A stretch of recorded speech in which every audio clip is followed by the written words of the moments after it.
আসসালামু আলাইকুম ওয়া রাহমাতুল্লাহি ওয়া বারাকাতুহু। আলহামদুলিল্লাহি রাব্বিল আলামিন ওয়াল আকিবাতুল মুত্তাকিন ওয়াস সালাতু ওয়াস সালামু আলা আশরাফিল আমবিয়াই ওয়াল মুরসালিন নবিয়িনা মুহাম্মদ ওয়া আলা আলিহি ওয়া সাহবিহি ওয়া মান তাবিআহুম বিইহসানিন ইলা ইয়াউমিদ্দিন, আম্মা বাদ। সম্মানিত দূরের এবং কাছের দর্শক ও শ্রোতামণ্ডলী, আল্লাহ রাব্বুল আলামিনের অশেষ মেহেরবানিতে আমরা প্রতি সপ্তাহ নাই আজকেও রিয়াদস্থ বাথা ইসলামিক সেন্টার কর্তৃক আয়োজিত সাপ্তাহিক ধারাবাহিক ক্লাস শুরু করতে যাচ্ছি। তো আমরা এ পর্যায়ে কিতাবুত তাওহীদ শেখুল ইসলাম মুহাম্মদ ইবনে আব্দুল ওয়াহাব রচিত সপ্তম বাব শুরু করতে যাচ্ছি। তো ইতিপূর্বে লেখক রাহিমাহুল্লাহ তাওহীদের পরিচয়, তাওহীদের ফজিলত, তাওহীদ বাস্তবায়নকারীর ফজিলত, অনুরূপভাবে তাওহীদের বিপরীত শিরকের ভয়াবহতা তুলে ধরে এরপরে এই তাওহীদের পথে দাওয়াত দেওয়ার অপরিহার্যতা সম্পর্কে উল্লেখ করেছেন। এরপরে তিনি বর্ণনা দিয়েছেন ইতিপূর্বের যে অধ্যায় আমরা শুনেছি সেটাতে, যে তাওহীদ এবং লা ইলাহা ইল্লাল্লাহর তাফসীর বা ব্যাখ্যা।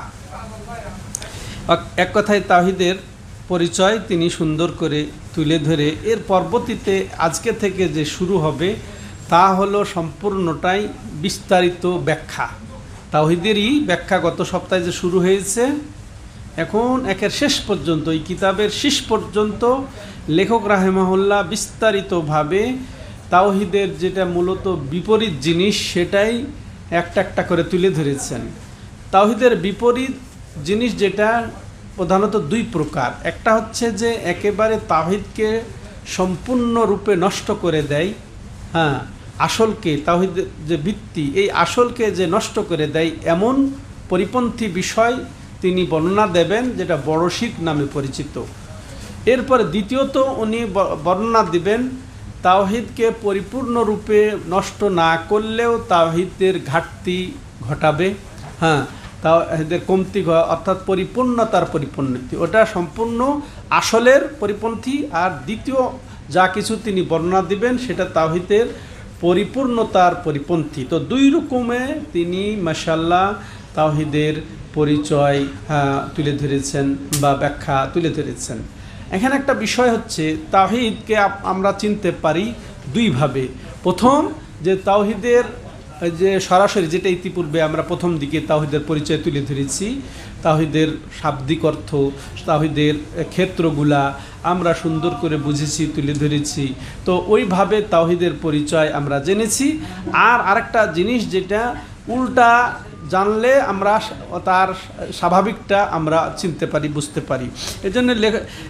এজন্য কবিরাও অনেক বলেছেন যে তাতামাইয়াজুল আশিয়া বে আদাদেহা, মানে কোনো জিনিসকে ভালো করে পার্থক্য করতে হলে, চিনতে হলে তার উল্টাটা আমাদেরকে চিনতে হবে, বুঝতে হবে। উল্টা চিনলে যেটা আমরা টার্গেটকৃত, যেটা সরাসরি বিষয়, ওটা আমরা ভালো করে স্পষ্ট হব। তো এই জন্যে এইরকম এই ভূমিকাতেই সম্মানিত দর্শক ও শ্রোতা মণ্ডলী তিনি সরাসরি পরিচয় তুলে ধরেছেন তাওহীদের। এরপরে তাওহীদের বিপরীত যেটা শিরকের দুইভাবে তুলে ধরেছেন। শিরক এমন শিরক যেটা বড় শিরক, যেটা তাওহীদের আসলকেই নষ্ট করে দেয়। অনুরূপভাবে যেটা বা ছোট শিরক, যেটা তাওহীদের পরিপূর্ণতাকে নষ্ট করে। তো দুইভাবে লেখক রাহিমাহুল্লাহ সুন্দর করে তুলে ধরেছেন তার কিতাবে। তো আলোচ্য অধ্যায় এটা হচ্ছে সপ্তম অধ্যায়। এই অধ্যায়ে তিনি বলছেন বাবুন মিনা শিরকে লুবসুল হালকাতি ওয়াল খাইতি ওয়া নাহওয়িহিমা লিরাফিল বালাই আও দাফইহি। যে এই অধ্যায় হচ্ছে যে ওই শিরকের অধ্যায়, ওই শিরকের অধ্যায়। সেটা হচ্ছে কি, যে বালা পরা সুতা এবং বালা এবং সুতা জাতীয় অন্য কিছু পরা, কি কারণে, কি উদ্দেশ্যে, যে বালা মুসিবত যাতে যদি পতিত হয়ে থাকে সেটা দূর করার জন্যে, বা বালা মুসিবত এখনও পতিত হয় নাই সেটাকে প্রতিহত করার জন্যে। তাহলে তো দূর করার জন্য আর একটা প্রতিহত করার জন্য, দূর করা যেটা বালা মুসিবতে মানুষ পড়েছে, কষ্ট দুঃখে বিপদে আপদে রোগ ব্যাধিতে পড়েছে, ওটা দূর করার জন্যে, বা এখনও আসে নাই এই জন্যে কিছু পরে সেটাকে প্রতিহত করার নিয়তে বালা বা সুতা বা এ ধরনের কিছু যেটাই বলেন না কেন, মাজাতে বলেন, কোমরে বলেন, গলায় বলেন, শিশুদের যে কোনো টিপ বলেন, যে কোনো জায়গায় বলেন, এইসব ব্যবহার করা কিসের কারণে, কি উদ্দেশ্যে, যে রোগ প্রতিহত করা বা রোগ দূর করার নিয়তে। এটা শিরকের অন্তর্ভুক্ত। এ সম্পর্কিত অধ্যায় হচ্ছে এই অধ্যায়। তো এবার লেখক মাশাআল্লাহ তার রীতি অনুযায়ী প্রথমে আল্লাহ রাব্বুল আলামিনের কোরআন থেকে আয়াত সংযুক্ত করেছেন। সূরা জুমারের ৩৮ নম্বর আয়াত। আল্লাহ রাব্বুল আলামিন বলছেন, কুল আফারাআইতুম মা তাদউনা মিন দুনিল্লাহি ইন আরাদানি আল্লাহু বিদুর হাল হুন্না কাশিফাতু দুররিহি আও আরাদানি বিরাহমাতিন হাল হুন্না মুমসিকাতু রাহমাতিহি কুল হাসবি আল্লাহু আলাইহি ইয়াতাওয়াক্কালুল মুতাওয়াক্কিলুন। এখানে এই আয়াতে আল্লাহ রাব্বুল আলামিন তার প্রিয় হাবিব, প্রিয় খলিল মুহাম্মদ সাল্লাল্লাহু আলাইহি সাল্লামকে সম্বোধন করে বলছেন যে, হে নবী, আপনি বলুন তাদেরকে, কাদেরকে? কাফের মুশরিক, মক্কার কাফের মুশরিকদের বলুন, আফারাআইতুম, তোমাদের কি খেয়াল, কি ধারণা, মা তাদউনা মিন দুনিল্লাহ, আল্লাহকে বাদ দিয়ে যাদেরকে তোমরা ডাকছো বা যাদের কাছে তোমরা আবেদন নিবেদন করো, যাদেরকে তোমরা আহ্বান করো, যাদেরকে তোমরা বিপদ আপদ মুক্তির জন্যে কামনা করো, তাদের বিপদ আপদ দূর করার জন্যে বা বিপদ প্রতিহত করার জন্যে, তো ও যাদেরকে ডাকো, তো এদের কথা বলো, ইন আরাদানি আল্লাহু বিদুর, বলো ওদেরকে যে যদি আল্লাহ রাব্বুল আলামিন আমার কোনো ক্ষতি, আমার কোনো দুঃখ কষ্ট যদি ইচ্ছা পোষণ করেন, হাল হুন্না কাশিফাতু দুররিহি, যাদেরকে তোমরা ডাকো তারা কি এই কষ্টকে দূর করতে পারবে? মানে এটা হচ্ছে প্রশ্নটা এক অস্বীকারমূলক প্রশ্ন। এটা করতে পারবে না, ওটা তারা প্রতিহত করতে পারবে না, দূরও করতে পারবে না। আল্লাহ যদি কারোর জন্যে কোনো দুঃখ কষ্ট লিখে রাখে, তাইলে ওটা তোমরা যাদেরকে ডাকছো আল্লাহকে বাদ দিয়ে, না সেটা প্রতিহত করতে পারবে, না সেটা দূর করতে পারবে। তো বলছে তারা কি পারবে? অর্থাৎ পারবে না, এটা পারবে না। আও আরাদানি বেরহমাতি, তুমি বলো আমার জন্যে যদি আল্লাহ দুঃখ লিখে রাখেন, কষ্ট লিখে রাখেন, তারা কি দূর করতে পারবে? আও আরাদানি বেরহমা, বা আল্লাহ রাব্বুল আলামিন কোনো যদি আমার ফায়দা চান, আমার উপকার চান, আমার লাভ চান, আমার আনন্দ চান, আমার খুশি চান, তাইলে কি তারা যাদেরকে তোমরা ডাকো, আহ্বান করো, তারা কি সেটাকে বাধাগ্রস্ত করতে পারবে? সেটাকে আমার যেটা ভাগ্যে আছে সেটার থেকে সরিয়ে দিতে পারবে? উল হাসবি আল্লাহ, বরং বলে দাও যে আল্লাহ আমার জন্য যথেষ্ট। আলাইহি ইয়াতাওয়াক্কালুল মুতাওয়াক্কিলুন, অতএব উচিত যারা তাকওয়া করতে চায়, যারা তাওয়াক্কুল করতে চায়, তারা যেন আল্লাহকেই তাওয়াক্কুল করে। সুবহানাল্লাহ। তাহলে এই আয়াতটি, এটা এই বাবটা কি আমরা বললাম? এই বাব হচ্ছে যে দুঃখ কষ্ট দূর করা বা প্রতিহত করার উদ্দেশ্যে সুতা বালা পরা শিরকের অন্তর্ভুক্ত। এটা হচ্ছে অধ্যায়। তো এই অধ্যায়ের সাথে আয়াতের সম্পর্ক কি? সরাসরি সম্পর্ক আমরা বুঝতে পারছি যে এখানে তাওহীদের বিপরীত যে এই বালা এবং সুতা পরা বা এর উপরে ভরসা করা, এটাকে দুঃখ কষ্ট দূরকারী বা এগুলা মনে করা, তো এর থেকে সতর্ক করেছেন। এটা হচ্ছে তাওহীদের বিপরীত, সেইটা স্পষ্ট বোঝা গেল যে আমাদের এই অধ্যায়ের সাথে তার সম্পর্ক। সম্মানিত দর্শক ও শ্রোতামণ্ডলী, তাহলে এটা শিরকের অন্তর্ভুক্ত, এটাও আমরা বুঝলাম। এখানে শাব্দিক অর্থ আমরা আলোচনায় শুনেছি, এদিকে আর যাব না শাব্দিক অর্থ সম্পর্কে। তো এই আয়াতের মর্ম যা আমরা পেলাম যে আল্লাহ রাব্বুল আলামিন তার নবী সাল্লাল্লাহু আলাইহি ওয়াসাল্লামকে নির্দেশ দিয়েছেন তিনি যেন ওই মুশরিকদেরকে জিজ্ঞাসা করেন যারা এই যে আল্লাহকে বাদ দিয়ে অন্যের কাছে আবেদন নিবেদন করে দুঃখ কষ্ট দূর করার জন্যে, বিপদ আপদ থেকে মুক্তি পাওয়ার জন্যে। তো তারা কি কোনো দুঃখ কষ্ট এগুলা দূর করতে পারবে বা উপকার কি সাধন করে দিতে পারবে? হ্যাঁ, তো অবশ্যই এটা বলবে যে না, পারবে না। তারা অবশ্যই স্বীকার করবে তাদের অপারগতাকে। তাহলে তাহলে কীভাবে তাহলে তাদেরকে ইবাদত করো? তাহলে তারা যদি এই দুঃখ কষ্ট দূর না করতে পারে, উপকার সাধন না করতে পারে, তাহলে তাদের ইবাদত করো কেন?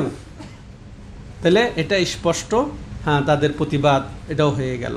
সম্মানিত দর্শক ও শ্রোতামণ্ডলী, এই আয়াত থেকে যেটা আমরা বিশেষ করে আমরা জানবো যে আল্লাহর ওপরে একান্তই মুমিনদেরকে ভরসা করতে হবে, হ্যাঁ, আস্থা রাখতে হবে এবং সব বিষয় আল্লাহর ওপরেই সুপর্দ করে দিতে হবে। সব বিষয় আল্লাহর ওপরেই সুপর্দ করে দিতে হবে।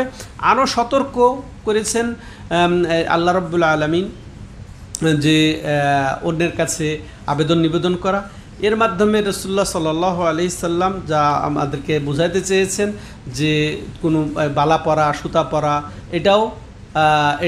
এটা শিরকের অন্তর্ভুক্ত হয়ে যাবে, সে থেকে আমাদেরকে সতর্ক হতে হবে। সম্মানিত দর্শক ও শ্রোতামণ্ডলী, এবার লেখক রাহিমাহুল্লাহ আয়াতের পরে হাদিস তুলে ধরছেন।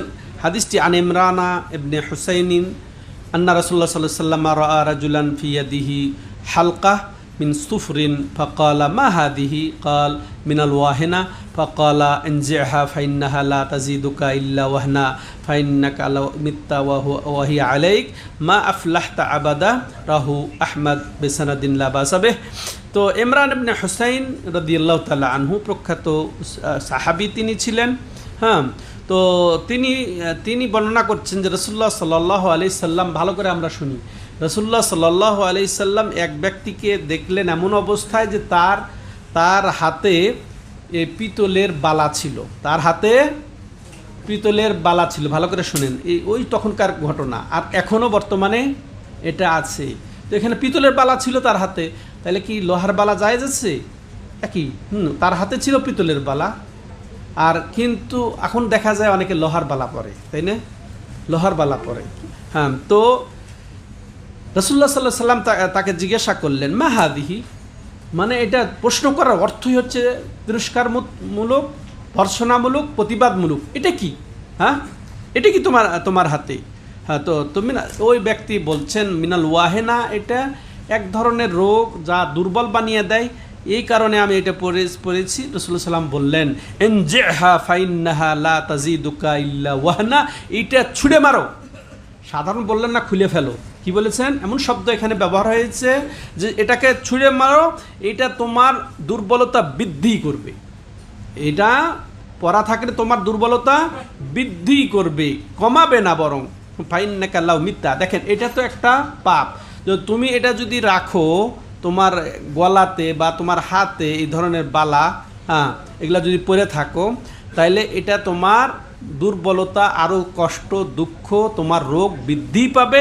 এটা পর্যন্ত থাকলে তো হতো, কিন্তু আবার রাসূল সাল্লাল্লাহু আলাইহি ওয়াসাল্লাম কি বলছেন? ফাইন্নাকা লাউ মিত্তা ওয়া হিয়া আলাইকা মা আফলাহতা আবাদা। যদি তুমি মৃত্যু পর্যন্ত এটা রাখো বা তোমার মরণ হচ্ছে, আর এই অবস্থায় মরণ হচ্ছে যে তোমার এই বালা তোমার হাতে আছে, তাহলে কশ্চিন কালেও তুমি মুক্তি পাবে না। আল্লাহু আকবার। তাইলে দেখেন, শিরক মানে কি? দুনিয়া তো ক্ষতিগ্রস্ত হয়ে যে জন্যে সে এই শিরিক করছে, ওটা তার বৃদ্ধি পাবে, রোগ বৃদ্ধি পাবে, আর পরকালে সে কখনো মুক্তি পাবে না জাহান্নাম থেকে। তাহলে কত ভয়াবহ শিরিক, তাহলে আমাদেরকে বুঝতে হবে। তাইলে অবহেলা করা যাবে না। সম্মানিত দর্শক ও শ্রোতামণ্ডলী, এখানে একটা কথা বলে রাখি যে এগুলা সাধারণত এই যে সুতা, এই যে বালা, এগুলো পরা ছোট শিরক বটে, কিন্তু এটা মানুষের আমল অনুপাতে, উদ্দেশ্য নিয়ত অনুপাতে এটা বড় শিরকে পৌঁছে যাবে, যখন সে এটাকে অবশ্যই মনে করবে যে এ আমাকে বাঁচাবে, এ আমার রোগ ব্যাধি দূর করবে। এটা যদি মনে করে তাহলে এটা বড় শিরক হয়ে যাবে। কিন্তু সাধারণত মানুষ যেহেতু এই সুতা, বালা, এগুলা তাবিজ কবজ এগুলা ঝুলায়, তাবিজ কবজের ব্যাপারে আরও আসছে, যদি ঝুলায় এটাকে ওসিলা মনে করে যে দুঃখ কষ্ট এগুলা দূর হবে, রোগ ব্যাধি এগুলা দূর হবে, এটার ওসিলা, এটা একটা, তাহলে ওসিলা মনে করে যদি এটাকে ব্যবহার করে, সেটা হবে কি? ছোট শিরিক, কিন্তু গুনার দিক দিয়ে এটা কাবিরা গুনাহ। গুনার দিক দিয়ে এটা কাবিরা গুনাহ। কিন্তু যদি মনে করে যে এটাই আমাকে রক্ষা করবে, এটাই আমাকে আরোগ্য দান করবে, তাহলে কি হবে? বড় শিরক। তাহলে সাধারণত মানুষ ছোট শিরকে পতিত হয়, আর ছোট শিরক মানে এটা কি? এটা বড় গুনাহ, এটা আমাদেরকে জানতে হবে। তো রাসূলুল্লাহ সাল্লাল্লাহু আলাইহি সাল্লামের এটা দেখেন কত কড়া ভূমিকা শিরকের ব্যাপারে, কত তিনি এখানে কড়া ভূমিকা আরোপ করেছেন। যখন এক ব্যক্তিকে এই দেখলেন যে তার হাতে একটা বালা, পিতলের বালা, তখন তাকে একেবারে চার্জ করলেন যে তোমার এটা কি, কেন তুমি এটা পড়েছো? যখন সে বলল যে এই রোগের কারণে যেটা আমাকে দুর্বল বানিয়ে দেয়, যে বলতে হ্যাঁ ফাইন্না লা তাজিদুকা ইল্লা ওয়াহনা, যে তোমার এটা রোগ বৃদ্ধি পাবে, অসুস্থতা বৃদ্ধি পাবে, দুর্বলতা বৃদ্ধি পাবে, অতএব এটাকে ছুঁড়ে মারো, এটা গেল বৃদ্ধি পাওয়া একটা। আবার কি বললেন সতর্ক করে দিয়ে, তো এটা তুমি যদি এটা পরেই থাকো আর মৃত্যু হয়, তাহলে তুমি কখনোই নাজাত পাবে না। আল্লাহু আকবার। তাহলে সম্মানিত দর্শক ও শ্রোতা মণ্ডলী, এই যে আয়াতের দ্বারা আমরা যেগুলো জিনিস বুঝতে পেলাম, তাহলে এই আয়াত বলছি এই হাদিসের দ্বারা, এই হাদিস থেকে স্পষ্ট সম্পর্ক আমরা ওই অধ্যায়ের, যে অধ্যায় হলো কি সেটা আমরা বুঝলাম, সেই অধ্যায়ের সাথে সম্পর্ক যে বালা দুঃখ কষ্ট দূর করার জন্যে, বিপদ আপদ দূর করার জন্যে, রোগ ব্যাধি দূর করার জন্যে এরকম পড়াটা কি এটা শিরকের অন্তর্ভুক্ত, সেটা আমরা জানলাম। আর কি এটা জানলাম যে এটার সম্পর্ক হচ্ছে শিরকের সাথে, এটা একেবারে অনুকূল বা শিরক সেই হিসেবে। এখন জান এই হাদিস থেকে যে আমরা শিক্ষা গ্রহণ করব সেটা হচ্ছে কি, যে এই হালাকা বা এই বালা যদি কেউ যদি দুঃখ কষ্ট এড়ানোর জন্য পড়ে থাকে, রোগ ব্যাধির জন্য পড়ে থাকে, সেটা কি হবে? হুকুম কি এর? শিরিক। ভালো করে বুঝে যাই আমরা। এরপরে দ্বিতীয়ত আমরা জানলাম যে হারাম দিয়ে চিকিৎসা করা জায়েজ নেই। হারাম দ্বারা চিকিৎসা করা, শিরকি আমল দ্বারা, কুফরি আমল দ্বারা, এগুলা দ্বারা চিকিৎসা করা জায়েজ নাই। রাসূলুল্লাহ সাল্লাল্লাহু আলাইহি ওয়াসাল্লাম নিষিদ্ধ, এটা জায়েজ নয়, হারাম যেটা নিষেধ তিনি করেছেন। তবে হালাল দ্বারা বা যেটা নবী সাল্লাল্লাহু আলাইহি ওয়াসাল্লাম এখানে উৎসাহিত করেছেন, সেটা চিকিৎসা করা যায়। তাদাওয়াউ ওয়ালা তাদাউ বিল হারাম, চিকিৎসা করো কিন্তু খবরদার তোমরা হারাম দিয়ে চিকিৎসা করবে না। তেমনইভাবে এই হাদিস থেকে আমরা জানলাম যে যদি আমরা এরকম কাউকে এইভাবে শিরকি আমল করতে দেখি, যে রোগ ব্যাধি দূর করার জন্যে, এই তাবিজ কবজ, এই সুতাক, তারপরে এই যে বালা এগুলা পরে আছে, এরকম যদি দেখি, তাহলে তাদের এটা প্রতিবাদ করতে হবে। আর প্রতিবাদের ধরন ওইটাই যে রাসূলুল্লাহ সাল্লাল্লাহু আলাইহি ওয়াসাল্লাম অন্য হাদিসে দিয়েছেন, পারলে আমার যদি সেখানে আমার ছেলে মেয়ের ক্ষেত্রে হয় বা আমার অধীনস্থ কারোর মধ্যে হয়, তাহলে আমি জোর করে ওই যে রাসূলুল্লাহ সাল্লাল্লাহু আলাইহি ওয়াসাল্লাম যেমন বললেন এটাকে ছুঁড়ে ফেলো, হ্যাঁ, তাহলে ওইভাবে বাধ্য করব তাকে খুলে ফেলতে, ওটা ওইভাবে প্রতিবাদ করব, না হলে উপদেশ দেব, না হলে কমপক্ষে ঘৃণা করব, ঠিক আছে? তো এটা আরেকটা কি, যে এরকম ব্যক্তিকে আমরা শেখাবো, তাই না? আমরা শেখাবো যে এটা শিরকি আমল, এটাতে রোগ আরও বৃদ্ধি পাবে, বরং এটা যদি এই অবস্থায় তুমি মারা যাও, তাহলে তোমার কিন্তু মুক্তি হবে না, যেমন রাসূলুল্লাহ বলেছেন, ঠিক আছে? তেমনইভাবে এই শিরকের যে ক্ষতি দুনিয়াতেও যেরকম আখেরাতেও সেরকম, এটা আমরা পেলাম যে এই হাদিসেই যেমন দুটা অংশ আছে। প্রথমে রাসূলুল্লাহ সাল্লাম বললেন যে তুমি যদি এই অবস্থায় মৃত্যুবরণ করো, তাহলে তুমি মুক্তি পাবে না, তাহলে না তোমার মুক্তি পাবে না। আর একটা কি, যে তোমার রোগ বৃদ্ধি পাবে। তাহলে বোঝা গেল কি শিরকের এটা শিরিক, তাই না? শিরকি আমল, এই বালা পড়াটা বালা মুসিবত থেকে দূর করার কারণে বা প্রতিহত করার কারণে এটা পড়াটা কি? শিরিক। আর এই শিরকের ক্ষতি কি? দুনিয়াতেও যে রোগ বৃদ্ধি পাবে আর পরকালে মুক্তি পাওয়া যাবে না, নাউযুবিল্লাহ। তেমনইভাবে আমরা আরও জানতে পারি যে শিরক দুই রকমের হয়, বা এই ধরনের আমলের নিয়ত অনুযায়ী, মানুষের আমল অনুযায়ী এটা দুই রকম হবে শিরিক। বড় শিরক হতে পারে, ছোট শিরক হতে পারে। বড় শিরক কখন হবে? যখন আমরা এ ধরনের আমল করব এটাকে আমাদের আরোগ্য দানকারী মনে করে, তাহলে এটা বড় শিরক হবে। আর যদি মনে করি এটা ওসিলা, এটা উপায়, তাহলে এটা হবে কি? ছোট শিরিক। আর ওটাই ছোট শিরিক হবে ওই ওসিলা গ্রহণ করা, যেটা রাসূল সাল্লাল্লাহু আলাইহি সাল্লাম আমাদেরকে ওটা গ্রহণ করতে বলেন না, যার দলিল নেই। দলিলবিহীন এ ধরনের আর এটা আরোগ্য দানের উপায় হিসেবে গ্রহণ করলে সেটা হবে ছোট শিরকের অন্তর্ভুক্ত সাধারণত, কিন্তু ওই যে নিয়ত অনুযায়ী এটা বড় শিরক হয়ে যাবে। সম্মানিত দর্শক ও শ্রোতামণ্ডলী, তেমনইভাবে আরেকটা ভালো করে সম্মানিত দূরের ও কাছের দর্শক ও শ্রোতামণ্ডলী ভালো করে জানেন যে এটা অজ্ঞতা শিরকের ক্ষেত্রে এটা ওজর নয়। অজ্ঞতা শিরকের ক্ষেত্রে, এই বড় শিরকের ক্ষেত্রে এগুলা ওজর নয়। যে মাজারের কাছে দরগায় গিয়ে চাওয়া, ওলিয়া উলিয়ার কাছে চাওয়া, এগুলা আমি জানি না যে চাইলে শিরক হয়, তারপরে আস্থা রাখলে এটা শিরক হয়, এটা আমি জানি না, এই কথার ওজর চলবে না। আল্লাহুল মুস্তাআন, আল্লাহ আমাদেরকে। আর এটাও যে শিরক যে ভয়াবহ জিনিস, এই জন্যে যদি শিরক দেখা যায় তাহলে অবশ্যই আমাদেরকে খুব তৎপর হয়ে যেতে হবে, কঠিন হয়ে যেতে হবে। হ্যাঁ, স্থান কাল পাত্রভেদে আমাকে কঠিন ভূমিকা রাখতে হবে, এটাও আমাদেরকে আমরা শিখলাম রাসূলুল্লাহ সাল্লাল্লাহু আলাইহি ওয়াসাল্লামের এই হাদিস দ্বারা। এবার আসেন লেখক রাহিমাহুল্লাহ এর সম্পূরক আরও কিছু হাদিস আসার সাহাবাদের উক্তি পেশ করবেন, যেমন তার রীতি। তো ইমাম আহমদ বিন হাম্বাল আরও তিনি বলছেন যে আন উকবা ইবনে আমিরিন মারফুআন, উকবা ইবনে আমির সরাসরি রাসূল সাল্লাল্লাহু আলাইহি ওয়াসাল্লাম থেকে বর্ণনা করছেন, মান তাআল্লাকা তামিমাতান ফালা আতামাল্লাহু লাহ, যে ব্যক্তি এই যে তাবিজ ঝুলালো, যে ব্যক্তি তাবিজ ঝুলাবে, যে তাইলে আল্লাহ রাসূল তখন বদদুয়া দিচ্ছেন, ফালা আতামাল্লাহু লাহু, আল্লাহ যেন তার নিয়তটা পূর্ণ না করে।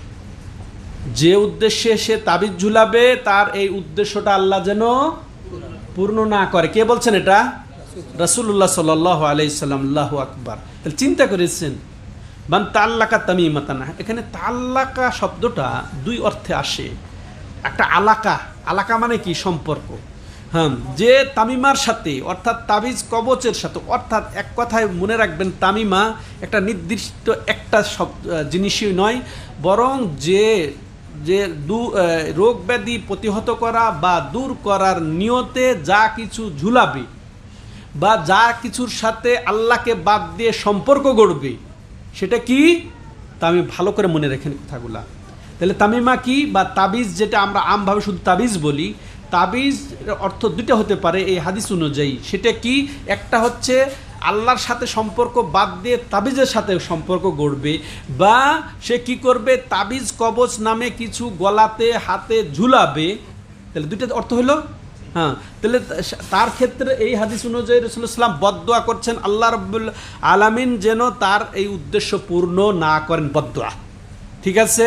রাসূল বদদুয়া করে গেছেন প্রত্যেক ওই ব্যক্তির ওপরে যে এই তাবিজ কবচ আল্লাহকে বাদ দিয়ে অন্যের সাথে সম্পর্ক গড়বে, এইসব ক্ষেত্রে তার উপরে বদদুয়া কিয়ামত কাল পর্যন্ত বলবৎ থাকবে, চলবে, এটা চলমান থাকবে। নাউযুবিল্লাহ। ওমান তাআল্লাকা ওয়াদা ফালা ওয়াদা আল্লাহু লাহু, আর যে ব্যক্তি কড়ি, হ্যাঁ, ওটা যে তামিমা, এটা সাধারণত বলবো যে আমাদের এই যে খোল কিনা তামা দস্তার এই লোহার একটা কি কেনে, হ্যাঁ, মাদুলি কিনে ওর ভিতরে তাবিজ ঢুকায় দেয়, জড়ি বড়ি করি যাই ঢুকাক না কেন, হ্যাঁ, বা কোরআন আয়াতি ঢুকাক না কেন, অনেক কিছু ঢুকায় দেয়, তাই না? ওটা তাবিজ বলে।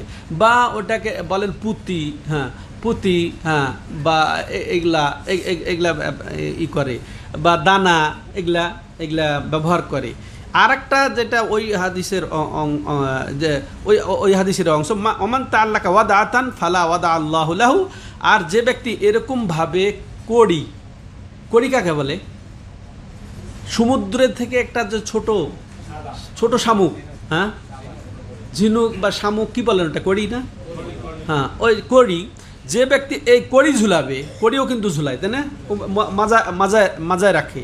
তাহলে রাসূলুল্লাহ সাল্লাম ওর ক্ষেত্রে বদদুয়া বলছেন যে তার যেন এই রোগ হালকা না হয়, নাউজুবিল্লাহ, সে যেন শান্তিতে না থাকে, সে যেন নিরাপত্তা না লাভ করে। আল্লাহু আকবার। এটাও তারপরে বদদুয়া। এই তো স্পষ্ট হাদিস থাকার পরেও কিভাবে শয়তান এই ঈমান, আকীদা, আমল, মানুষের দেহ, শরীর সব কিছুকে ধ্বংস করছে। তো আল্লাহ রাসূল সাল্লাম কি বলছেন যে সে যেন প্রশান্তি লাভ না করে, হ্যাঁ, সে যেন আরাম না পায়, হ্যাঁ, তার যেন হালকা না হয় তার দ্বারা হালকা না হয়। এবং অন্য বর্ণনায় ইমাম আহমদ বিন হাম্বালের অন্য বর্ণনায় আছে, মান তাআল্লাকা তামিমাতান ফাকাদ আশরাক, যে ব্যক্তি এরকম যে পুঁতি বা দানা বা এই কড়ি এগুলা যে ঝুলাবে, হ্যাঁ, তো সে শিরিক করলো। ফাকাত আশরাকা, সে অবশ্যই শিরিক করলো। আর এই অবশ্যই শিরিক করলো, এটা দুই শিরক কি হতে পারে? ওই যে বললাম নিয়ত আমল অনুযায়ী। কি বলেছি মনে আছে তো? নিয়তে যদি সে মনে করে এটাই আমার আরোগ্য দানকারী, তাহলে সে বড় শিরক করলো। আর যদি বলে এটা ওসিলা, তাহলে কি হলো? কারণ এই ওসিলার দলিল নাই। সম্মানিত দর্শক ও শ্রোতা, এবার আসেন এই দুটি এই হাদিস দ্বারা আমরা যেটা জানলাম স্পষ্ট, এটার সাথে আমাদের অধ্যায়ের সম্পর্ক যেটা, সেটাও আমরা পেলাম যে হালকা বা এই যে বালা সুতা এগুলা লটকানো, এরকম তাবিজ কবজ যেটা ঝুলানো, এটা শিরকের অন্তর্ভুক্ত। এই হাদিসেও আমরা সেটাই পাচ্ছি। তো এরপরে দেখেন, এই হাদিস থেকে যেগুলো আমরা উপকারিতা পাই, যে এই যে তাবিজ কবজ বলেন আর এই যে কড়ি বলেন, এগুলা শিরকের অন্তর্ভুক্ত। এগুলা ঝুলানো, ওই যে বললাম যে এটা দুইটা অর্থ, ঝুলানোটার অর্থ বা তাবিজ কবচের দুইটা অর্থ হতে পারে। সেটা একটা কি, তার সাথে সম্পর্ক, আর একটা হচ্ছে ঝুলানো, তার দিকে সম্পর্ক আল্লাহকে বাদ দিয়ে, আর দ্বিতীয় কি ঝুলানো, এটা ব্যবহার করা, একটা ব্যবহার করা, ঝুলানো যেটা, আর একটা হচ্ছে তার দিকে সম্পর্ক গড়া আল্লাহর সাথে সম্পর্ক বাদ দিয়ে। হ্যাঁ, এটা শিরকের অন্তর্ভুক্ত। তেমনইভাবে আল্লাহকে বাদ দিয়ে অন্যের উপরে ভরসা করা, এটা বোঝা যাচ্ছে। আর এটা হচ্ছে আরেক দিকে শিরক। আরেকটা কি, যে নবী সাল্লাল্লাহু আলাইহি সাল্লামের বদদোয়া, যে এই তাবিজ কবজ ঝুলাবে, কড়ি ঝুলাবে, এগুলোর সাথে সম্পর্ক গড়বে, আল্লাহ রাসূলের বদদোয়া তার উপরে কি, যে তার যেন রোগ ব্যাধি দূর দূর না হয়, তাই না, আরও বেড়ে যায় যেন, তাই না, নাউজুবিল্লাহ। তাহলে কত বড় এখানে ভয়ানক অবস্থা। এবার আর একটা লাস্ট আমরা হাদিস বা এটা আসার, হ্যাঁ, এটা সাহাবীর, এটা হাদিস সাহাবীর থেকে এটা বর্ণিত। ইবনে আবি হাতেম, ইনি একজন প্রখ্যাত তাবী। হ্যাঁ, ইনি হুযায়ফা ইবনুল ইয়ামান রাদিয়াল্লাহু তাআলা আনহু থেকে বর্ণনা করছেন যে আন্নাহু রাআ রাজুলান ফি ইয়াদিহি খায়তুন মিনাল হুম্মা ওয়া ফাকাতাহু ওয়া তালা কাউলাহু মা ইউমিনু আকসারুহুম বিল্লাহি ইল্লা ওয়া হুম মুশরিকুন। আল্লাহু আকবার। ভালো করে শুনেন সম্মানিত দর্শক ও শ্রোতামণ্ডলী, যারা দূর থেকে দেখছেন এবং যারা কাছে থেকে শুনেন, তাদের দৃষ্টি আকর্ষণ করছি। হুযায়ফা রাদিয়াল্লাহু তাআলা আনহু, ইনি বর্ণনা করছেন যে তিনি একজন ব্যক্তিকে দেখলেন যে তার হাতে কিসের কারণে, জ্বর হওয়ার কারণে একটা কি আছে, তার সুতা, তার হাতে সুতা পেঁচানো দেখলেন জ্বরের কারণে, বিষ ব্যথার কারণে, বাত ব্যথার কারণে, জ্বরের কারণে। এরপরে হুযায়ফা ইবনে ইয়ামান, প্রখ্যাত প্রসিদ্ধ সাহাবী, তাদের মাশাআল্লাহ মানহাজ, তাদের আদর্শ, তাদের নীতিও কিন্তু আমাদের মানহাজ, তাই না, সালাফে সালেহিনের মানহাজ। তিনি কি করলেন, সেটা কি কেটে দিলেন, ওই সুতাটা কেটে দিলেন, এবং তিনি আল্লাহর এই আয়াতটা পড়লেন, সূরা ইউসুফের 106 নম্বর আয়াত পড়ছেন, ওমা ইউমিনু আকসারুহুম বিল্লাহি ইল্লা হুম মুশরিকুন। যে কি, এটার প্রতিবাদ স্বরূপ তিনি দলিল দিয়ে প্রতিবাদ করে বলছেন যে আসলে মানুষ অধিকাংশই কি করে, ঈমান আনলে কি হবে, তারা আল্লাহর সাথে ঈমান আনলে কি হবে, অহুম মুশরিকুন, তারা হচ্ছে মুশরিক। কিসের দ্বারা শিরক করেছে সে?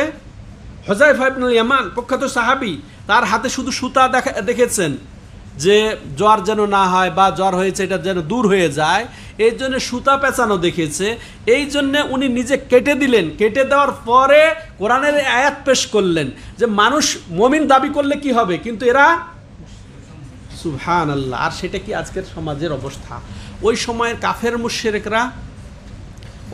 কাফের মুশরিকরাও ঈমান আনতো কোন তাওহীদের রুবুবিয়তের, আল্লাহকে রব হিসেবে, আল্লাহকে খালেক হিসেবে, আল্লাহকে রাজেক হিসেবে, রিজিক দানকারী হিসেবে, বৃষ্টি বর্ষণকারী হিসেবে ওরাও মানত। কিন্তু ওরা শিরক করতো কিসে? তাওহীদে উলুহিয়াতে। কে বললো? মাশাআল্লাহ, জাযাকাল্লাহ খাইরান। হ্যাঁ, তাওহীদে উলুহিয়া বা তাওহীদে ইবাদতে শিরক করতো। তাওহীদে রুবুবিয়াতে তারা রুবুবিয়াতের প্রতি ঈমান, এই আয়াতে ওইটাই বলছেন আল্লাহ রাব্বুল আলামিন। হ্যাঁ, যে এরা অধিকাংশ ঈমান আনে তাওহীদের রুবুবিয়াতে। মক্কার মূর্তি পূজকরা তাওহীদের রুবুবিয়াতের উপরে ঈমান আনতো, কিন্তু এরা শিরক করতো কিসে? তাওহীদে ইবাদতে, মানে একমাত্র আল্লাহর ইবাদত এরা করতে পারে নাই, ঠিক সেম অবস্থা আমাদের সমাজের।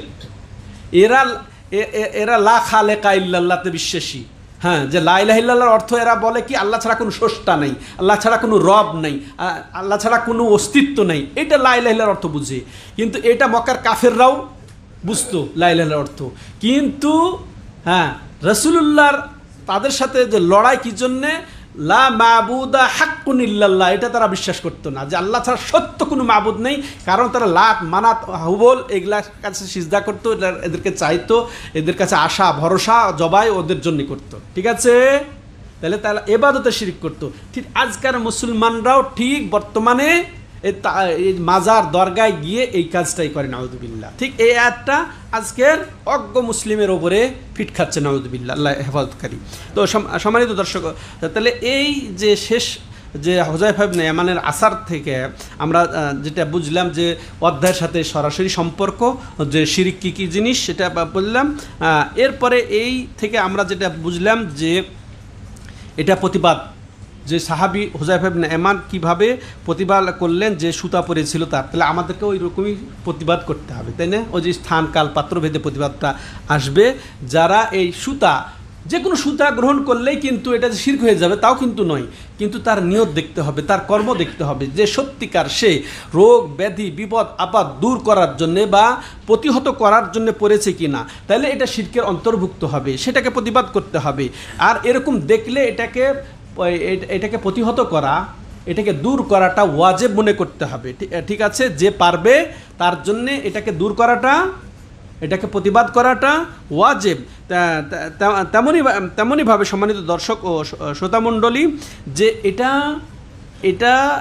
এটা হচ্ছে কি বড় শিরকের, এটা বড় শিরকের আয়াত যদিও হয়, কিন্তু ছোট শিরিক, এই যে সুতা এগুলা ছোট শিরক, তাহলে বড় শিরকের বিষয়টা দলিল দিয়ে ছোট শিরকে প্রতিবাদ করাটাও বা দলিল গ্রহণ করাটাও জায়েজ আছে এই আয়াত দিয়ে, সেটাও আমরা বুঝলাম, যেটা হুযায়ফা ইবনে ইয়ামান রাদিয়াল্লাহু তাআলা আনহু করেছেন। সম্মানিত দর্শক ও শ্রোতামণ্ডলী, এটা আমরা বারবার শুনলে এগুলো বুঝে আসবে। হ্যাঁ, বুঝে আসবে। আমি দ্রুত চলে যাচ্ছি। আর শেষ কথা যেটা আমরা এই অংশ থেকে বুঝতে পারছি, যে তদানীন্তনকালের, যেটা একটু এত বলেছি কিন্তু উপকারিতার ক্ষেত্রে আবার বলছি, যে তদানীন্তনকালের মুশরিকরা তাওহীদের রুবুবিয়াতকে স্বীকার করত, অর্থাৎ আল্লাহকে রব হিসেবে, স্রষ্টা হিসেবে, রিজিক দানকারী হিসেবে স্বীকার করত, কিন্তু তারা অস্বীকার করত কি উলুহিয়াতকে বা একমাত্র আল্লাহর ইবাদতকে তারা অস্বীকার করত। তারা ইখলাসের সাথে, তাওহীদের সাথে তারা আল্লাহর ইবাদত করতে পারত না। এই ছিল সম্মানিত দর্শক ও শ্রোতামণ্ডলী সপ্তম অধ্যায়। এর সাথে সম্পূরক অষ্টম অধ্যায়। এরই ধারাবাহিকতা রক্ষার্থে লেখক রাহিমাহুল্লাহ ঝাড়ফুঁক এবং তাবিজ কবচ স্পেশাল আরেকটা অধ্যায় রচনা করেছেন। আপনারা আমাদের সাথে থাকবেন, ইনশাআল্লাহ পরবর্তী অধ্যায় আমরা এখনই শুরু করব। আল্লাহ রাব্বুল আলামিন আমাদেরকে শিরকের ছোট বড়, প্রকাশ্য অপ্রকাশ্য, গোপন সব ধরনের শিরক থেকে হেফাজত রাখেন। আল্লাহ তৌফিক দাতা। হাদা হুয়া ওয়া সাল্লাল্লাহু আলা নবিয়িনা মুহাম্মদ ওয়া আলা আলিহি ওয়া সাহবিহি আজমাইন। সুবহানাকাল্লাহুম্মা ওয়া বিহামদিকা আশহাদু আল্লা ইলাহা